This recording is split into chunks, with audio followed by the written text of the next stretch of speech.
When I was about 16, my parents decided that we all needed some family bonding time in the form of a couple weeks long road trip / camping vacation thing. Sometime during the second week, they decided to stop to see some cave the billboards had promised would dazzle and amaze. I think it was called Station Cave or something like that. We bummed around the little gift shop until the one tour guide decided it was about time to lead the dozen or so patrons through the cave. It was a pretty standard family-friendly cave.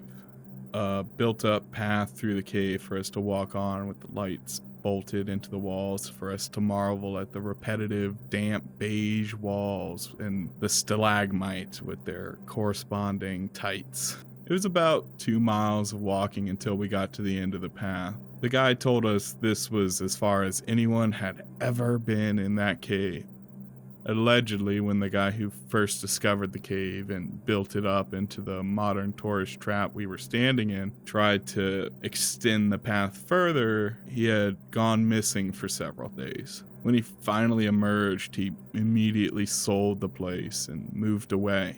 Local legend was his lamp had gone out and he spent days staring into the pitch blackness, frozen in a trance before he snapped out of it and fled. Another legend said that he had tried to find the end of the cave, but deep in the cave he had heard voices urging him to descend deeper and deeper into the abyss. After an uncomfortably long, silent pause to let her ghost story sink in, the guide went over to a box on the wall and told us she was going to shut off the lights to show how completely dark it was in the back of the cave. She flipped the switch, plunging us into the dark. I remember thinking it was cool at first, just standing there in the cold, damp cave air in complete darkness, with nothing but the sound of my own breath. When I held my breath to listen for the sounds of everyone else, though, all I could hear were the faint drips from the ceiling. I didn't want to be the first person to say something and come off like I was scared of the dark, but after a few minutes of silence, I made some sort of comment along the lines of, I bet it'd be nice to sleep somewhere this dark and quiet, hoping someone would respond and break the silence. No one did.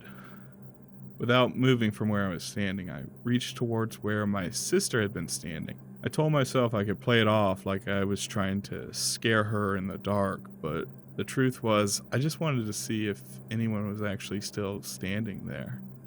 Nothing. I asked out loud how long we were gonna stand in the dark, trying to pull off an annoyed tone so no one would hear how nervous I was getting. Again, nothing. I tried to wait as long as I could bear before I took out my little keychain flashlight.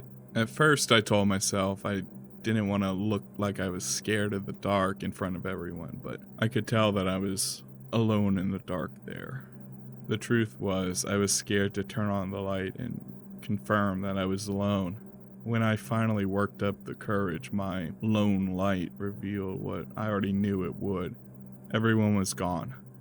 I looked for the switch for the main lights, but it wasn't where I thought it had been. Looking around, the lights weren't on the walls either. The only sign of human activity was the square of concrete path I had been standing on. Everything else, including the path back up to the surface, was gone. I had lost my sense of direction there in the dark. Without the path out, it was a coin toss which way would lead me back to the surface and which would lead me deeper into the cave. I tried to remember the way based on the walls of the cave, but they all looked the same, and my light couldn't really illuminate enough of the cave to really get my bearings. As I stood there trying to decide which way I should go, I gradually started hearing people talking a long ways off. Still too quiet to make out what they were saying, but distinctly voices. I looked towards where the voices were coming from. I saw a faint pale light coming from just around the bend, and I immediately started trying to walk towards it. Pretty quickly, I realized it couldn't have been the way we had gone in. The walls were gradually closing in, and the roof was clearly getting lower. I would have turned back, but it always seemed like I was just around the bend from whomever else was down there. Every time I rounded a bend in the cave, I was sure that I was just around the corner from the source, but it seemed like no matter how far I went, they were always just around the next curve. Eventually, the passage was so small I was more or less crawling on my stomach, my body pressed against the damp ceiling, barely able to take a full breath. As I dived deeper in, the cool air gradually gave way to warmer air and then to outright hot air. At first, it was a relief. Climbing through the cold and damp had sapped my body heat, but pretty quickly it started to become really uncomfortable. The far-off voices started to change too. They weren't getting any louder, and they still sounded just around the bend, but they started to sound clearer, even if I still couldn't quite make out what they were saying. The light had started to seem brighter too. Instead of the barely perceptible pale light I had started following, it had gradually become brighter and taken on a distinctly orange hue. The changes in the voices and the light encouraged me. I pushed through the sweltering heat, squirming my way in between the ceiling and floor as quickly as I could, hoping I could catch up to whoever was in front of me. I had to practically hold my breath in order to fit through the tight spots. My lungs were burning for air, desperately trying to fully expand so I could catch my breath. Slowly, though, their desperate pleas were answered as the cave started to open up again. I found myself eventually in a large cavern, big enough for me to fully stand up and finally breathe deep. The air was full of this thick, pungent odor of rot and decay, but I was so thankful to finally be able to breathe again that I still took deep, gasping breaths. The light spilled into the room through a wide passage that took almost a 90-degree turn as soon as it left the main area. I stood there leaning up against a wall, catching my breath for a few minutes. When I finally felt like I was ready to move on, I turned to continue through the cave when I noticed a large silhouette casting a shadow on the wall of the next passage. I almost shouted at them for joy, glad to finally have found someone else down here who could lead me out when I noticed that the voices had stopped. Well, the faint chatter of speech I had been following had stopped. In its place were howls and shrieks and horrid screams. I watched as the shadow of the figure began to move, as if its source was coming around the corner to greet me. I know how this is gonna sound, but as the silhouette became more defined, I thought I could make out horns and the backwards jointed legs of a goat. I heard a deep and at the same time screeching voice call out my name and urging me to go deeper into the cave. I had seen enough Saturday morning cartoons to know what was casting that type of shadow. I turned to flee, darting back into the tunnel I had just celebrated leaving. A bright red light flooded into the tunnel from behind me. I didn't dare to turn to see its source. I ran until the passage became too narrow and then crawled as fast as I could. I could hear heavy breathing behind me and I felt a searing heat. It felt like something was grabbing onto my legs, pulling me back. I fought against it as hard as I could, gripping to the rough stone in front of me to pull myself forwards inch by inch.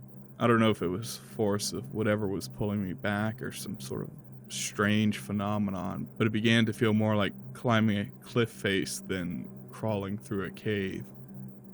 The smell of rot from that chamber I had found my way into followed me, presumably from whatever it was that had followed behind me to drag me deeper in. My legs felt like they were burning as I pulled against the claws that I could feel sinking deeper and deeper into my legs. When the tunnel opened up, I was forced to continue pulling along with my arms, unable to stand with whatever it was that was crushing my legs in its grasp, and unwilling to turn around to face it. The blinding red light following me illuminated the cavern so brightly I could barely see. As I came to the spot where everything had started, I saw somehow the entire path back to the surface had returned. I pulled my way with every ounce of strength I had towards the light box that I had been unable to find before. As I grabbed onto the box, I felt a forceful tug, like a last attempt to break my grasp and pull me back into that damned cave. As I felt my grip slipping, I grabbed the large mechanical switch and I managed to flip the switch, turning the lights back on. Instantly, heat and pain vanished. I was surrounded by a blinding, warm yellow light. As my eyes adjusted, I tried to look around and make out my surroundings. I wasn't in a cold, damp cave, or a searing hot one for that matter. I was lying in a bed. It took a minute for my brain to process the sudden change of scenery, but I was lying in a hospital bed in a well-lit room, an IV in my arm and one of those monitors rhythmically beeping behind me. From her chair in the corner, my mother looked up from a magazine she had been reading and told me I had given them all quite a fright. Apparently, I had passed out when the lights had gone off, and they rushed me to the nearest hospital. I ended up being discharged the next day. They had kept me for observations, but after I had woken up, I seemed perfectly healthy as far as anyone could tell. When it came time for me to change out of the hospital gown and back into my regular clothes to leave, I noticed deep silvery scars on my legs. They looked old and faded, like I had had them for years. I've tried to look up that cave without really any success. The only thing I can find is a place somewhere in Ireland with a similar name. Allegedly, St. Patrick had told the pagans there was an entrance to hell